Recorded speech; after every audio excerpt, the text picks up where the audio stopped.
روزانہ دینی معلومات حاصل کرنے کے لیے چینل کو ابھی سبسکرائب کریں، ہماری ویڈیو کو لائک اور شیئر لازمی کریں۔ ہم چاند کے سلسلے میں اتنے متفکر نہیں ہوتے، اعلان کے سلسلے میں متفکر ہوتے ہیں کہ کہیں سے اعلان آ جائے۔ اور اب تو زیادہ تر مسلمان چاند کے اعلان کا انتظار کرتے ہیں، اب چاند دیکھنے کی مسلمان کوشش نہیں کرتا۔ تو 5 مہینوں کے چاند کو دیکھنا یہ واجب کفایہ ہے، اسے ذہن میں رکھیں۔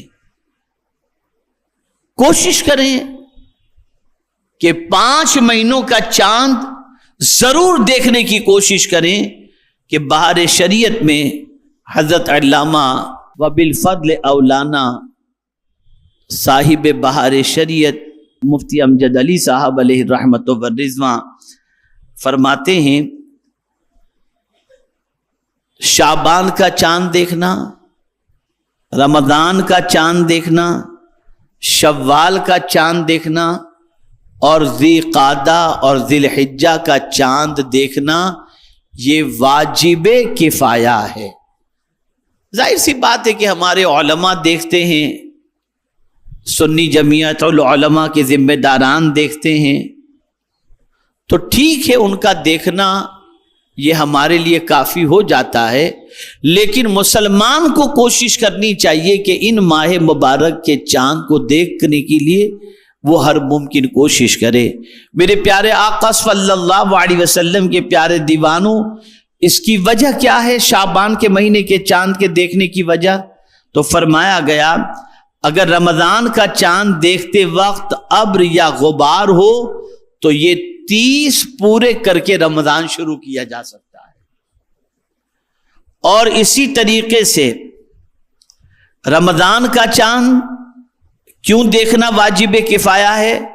تو فرمایا روزہ رکھنے کے لیے یہ چاند دیکھنا فرض واجب کفایہ ہے کہ چاند نظر آ گیا تو دوسرے دن فوراً ہم روزہ رکھ سکتے ہیں۔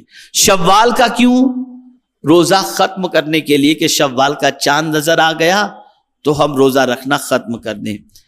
اور اسی کے ساتھ ذی قعدہ کا اور ذی الحجہ کے لیے تو اس کی وجہ ہے بقر عید کے لیے، تاکہ میرے پیارے آقا صلی اللہ علیہ وسلم کے پیارے دیوانوں، ہم اپنے مذہبی تہوار کو اور عیدین کو، روزوں کو، ان ساری چیزوں کو صحیح طور پر کر سکیں۔ بہت سارے علاقے ایسے ہوتے ہیں جہاں لوگ چاند دیکھنے کے لیے نکلتے ہیں تو کئی لوگوں کو نظر نہیں آتا، لیکن اللہ کا کوئی ایسا بندہ جو سنی صحیح العقیدہ ہے، متشرع ہے، اور اس کی نگاہیں چاند دیکھنے کے لیے آسمان پر اٹھتی ہیں اور اسے چاند نظر آ جاتا ہے، اور پھر اس کے بعد وہ گواہی لے کر کے قاضی کے پاس پہنچتا ہے اور قاضی اعلان کر دیتے ہیں، تو سب کے روزے بھی پرفیکٹ ہوتے ہیں، سب کی تراویح بھی پرفیکٹ ہوتی ہے۔ اب چاند دیکھ کر گواہی دینے والا اور چاند کی گواہی دینے والے کو اللہ تعالیٰ اجر عظیم عطا فرماتا ہے۔ تو یہ 5 مہینوں کا چاند دیکھنا یہ واجب کفایہ ہے۔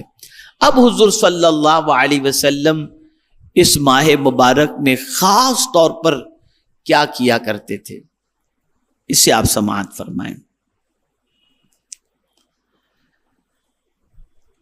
رسول اعظم صلی اللہ علیہ وسلم نے ارشاد فرمایا، افضل الصوم بعد رمضان شعبان لتعظیم رمضان۔ آقا کریم صلی اللہ علیہ وسلم ارشاد فرماتے ہیں، رمضان کے بعد سب سے افضل شعبان کے روزے ہیں۔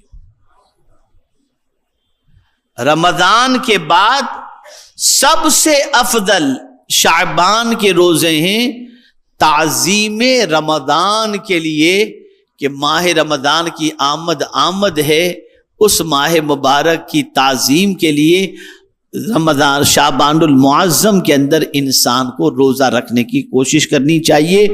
اور یہ فرمایا گیا کہ رمضان کے بعد اگر کوئی مہینے کے روزے سب سے افضل ہیں تو وہ شعبان المعظم کے روزے۔ آقا کریم رؤوف الرحیم علیہ التحیۃ والتسلیم ماہ رمضان کے بعد سب سے زیادہ اگر کسی مہینے کے روزے رکھتے تو وہ ماہ شعبان المعظم کے روزے رکھا